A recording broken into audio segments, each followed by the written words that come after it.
രക്ഷാപ്രവർത്തനത്തിനായി നാവികസേന ഷിരൂരിൽ തുടരും. ഗംഗാവലിയിലെ ഒഴുക്ക് കുറയുന്നതുവരെ നാവികസേനയോട് തുടരാൻ കർണാടക സർക്കാർ ആവശ്യപ്പെട്ടു. പുഴയിൽ ഡൈവ് ചെയ്യാനുള്ള സാഹചര്യം വരുന്നതുവരെ കാത്തിരിക്കാനാണ് നിർദ്ദേശം. ഗംഗാവലിയിൽ ഇന്നും നാവികസേന പരിശോധന നടത്തും. ബിനിൽ വിവരങ്ങളുമായി ചേരുകയാണ്. ബിനിൽ, കുറച്ചു മുമ്പാണ് നമ്മൾ രാഹുലിനോട് ആ കാര്യം ചോദിച്ചത്. നാവികസേനയുടെ ദൗത്യ സംഘാംഗങ്ങൾ അവിടെ നിന്ന് പുറപ്പെട്ടു എന്നുള്ളതാണ് നമുക്ക് അവിടെ നിന്ന് ലഭിക്കുന്ന വിവരങ്ങൾ. പക്ഷേ കർണാടക സർക്കാർ അവിടെ തുടരാനുള്ള ആവശ്യം ഉന്നയിച്ചിട്ടുണ്ട്, അല്ലേ?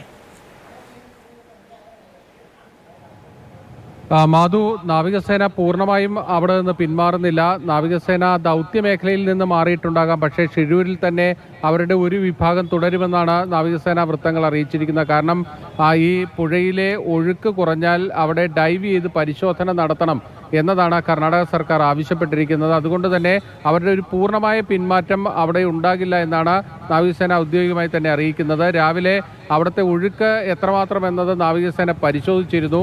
ശക്തമായ ഒഴുക്ക് തന്നെയാണ് ഗംഗാവാലിയിൽ തുടരുന്നത്. 6 നോട്ട്സിന് മുകളിലാണ് ഇന്നത്തെയും ഒഴുക്ക്. അതുകൊണ്ട് തന്നെ ഒരു കാരണവശാലും ഇന്നോ നാളെയോ ഈ രക്ഷാദൗത്യം പുനരാരംഭിക്കാനുള്ള ഒരു സാധ്യതയും നമുക്ക് മുന്നിലില്ല. വീണ്ടും മഴ പെയ്യാനുള്ള സാധ്യതകൾ നിലനിൽക്കുകയും ചെയ്യുന്നുണ്ട്. എന്തായാലും 3 നോട്ട്സിന് താഴേക്ക് ഗംഗാവാലിയുടെ ഒഴുക്ക് താഴാതെ അവിടെ ഇനിയൊരു ദൗത്യം പുനരാരംഭിക്കാനുള്ള സാധ്യതയില്ല. പക്ഷേ നാവികസേനയോട് കാത്തിരിക്കാനാണ് കർണാടക സർക്കാർ ആവശ്യപ്പെട്ടിരിക്കുന്നത്. അതുകൊണ്ട് തന്നെ അവരുടെ ഒരു സംഘം ഷിരൂർ ഭാഗത്ത് തന്നെ തുടരുമെന്നാണ് നാവികസേന വൃത്തങ്ങൾ അറിയിക്കുന്നത്.